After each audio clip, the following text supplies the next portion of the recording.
आज आपको एक कहानी सुनाने जा रही हूँ जो बगुला और भगत केकड़ा की कहानी है। बहुत ही प्रसिद्ध है। एक वन प्रदेश में एक बहुत बड़ा तालाब था। इस प्रकार के जीवों के लिए उसमें भोजन सामग्री होने के कारण वहाँ नाना प्रकार के जीव, पक्षी, मछलियाँ, कौवे और केकड़े निवास करते थे।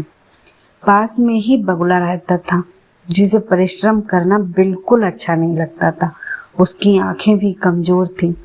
मछलियां पकड़ने के लिए तो मेहनत करनी पड़ती है, तो उसे खलती थी। इसीलिए आलस के मारे वह प्रयास नहीं करता, भूखा ही रहता। एक टंग पर खड़ा यही सोचता रहता कि क्या उपाय किया जाए कि बिना हाथ पैर हिलाए रोज भोजन मिले। एक दिन उसने एक उपाय सूझा तो वह उससे आजमाने बैठ गया। बगुला तालाब के किनारे खड़ा हो गया और लगा आंखों से आंसू बहाने। एक केकड़े ने उससे आंसू बहाते हुए देखा तो वह उसके निकट आया और पूछने लगा, मामा क्या बात है? भोजन के लिए मछलियों का शिकार करने की बजाय खड़े होकर आंसू बहा रहे हो। बगुले ने जोर की हिचकी ली और भर्रा के गले से बोला, बेटे बहुत कर लिया मछलियों का शिकार, अब मैं यह पाप कार्य और नहीं करूँगा। मेरी आत्मा जाग उठी है, इसीलिए मैं निकट आई मछलियों को भी नहीं पकड़ रहा हूँ। तुम तो देख ही रहे हो। केकड़ा बोला, मामा शिकार नहीं करोगे तो कुछ खाओगे नहीं तो मर नहीं जाओगे। बगुले ने एक और हिचकी ली, ऐसे जीवन का नष्ट होना ही अच्छा है। बेटे वैसे भी हम सबको जल्दी मरना ही है। मुझे ज्ञात हुआ है कि शीघ्र ही यहाँ बाहर बरस लंबा सूखा पड़ेगा।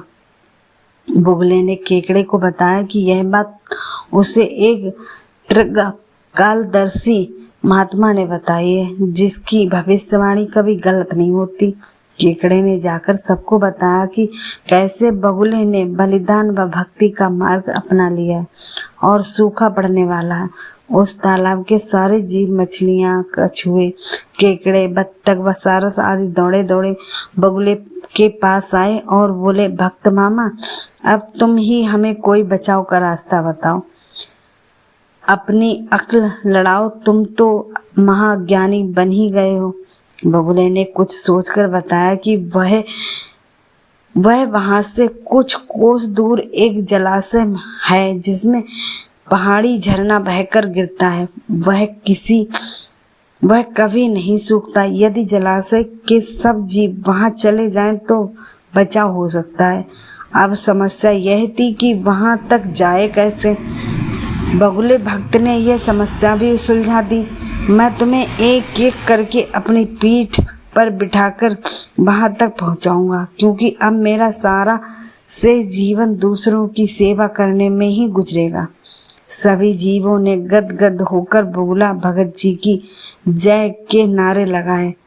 अब बगुला भक्त के 12 हो गई। वह रोज एक जीव को अपनी पीठ पर बिठाकर ले जाता और कुछ देर ले जाकर एक चट्टान के पास जाकर उसे उस पर पटक कर मार डालता और खा जाता।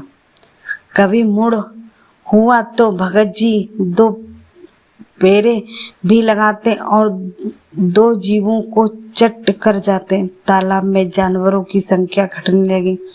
चट्टान के पास मरे हुए जीवों की हड्डियों का ढेर बढ़ने लगा। अब भगत जी की सेहत बनने लगी। खा खा कर वह खूब मोटे हो गए। मुख पर लाली आ गई और पंख चर्बी के तेज के समान चमकने लगे।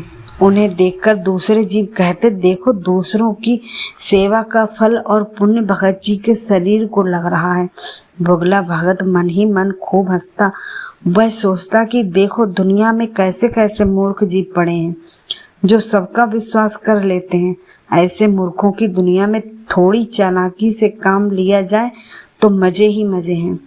बिना हाथ पैर हिलाए खूब दावत उड़ाई जा सकती है। बहुत दिन यही क्रम चला।